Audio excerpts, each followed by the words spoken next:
Since 2010, Viktor Orban is the Prime Minister of Hungary. In order to consolidate his power, Mr. Orban is creating a corrupt oligarchy in Hungary. He's also letting his family and friends in on the lucrative action. He decides who gets rich in Hungary. Feldut's mayor and a childhood friend of Mr. Orban, Lőrinc Mirza-Ross, is now the fifth on this year's list of the wealthiest Hungarians, who worked as a gas fitter until recently. He has interests ranging from construction, banking and media to agriculture, tourism and real estate. István Debord's Elias Lighting Company won partially EU-funded contracts worth 65 million euros to install LED streetlights in many Hungarian towns in 2014 and 2015.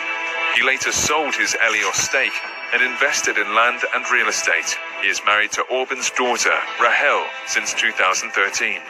From 2010 to 2016, four Fidesz-linked businessmen, Lajos Simichka, Lőrinc Mirza-Ross, István Garanci, and István Debord, together won 5% of contracts by value, totaling 1.88 billion euros.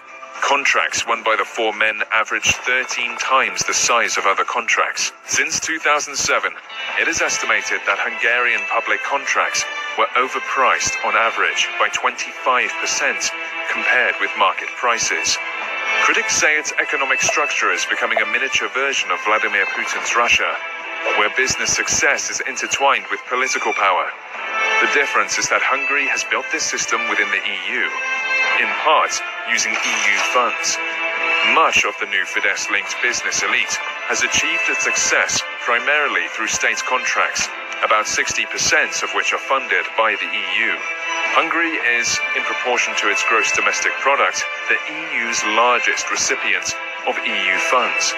This is not the way European money should be spent.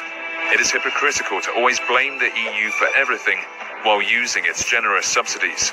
And by the way, how come this awkward friend is still tolerable for Mr. Orban's allies in the European People's Party?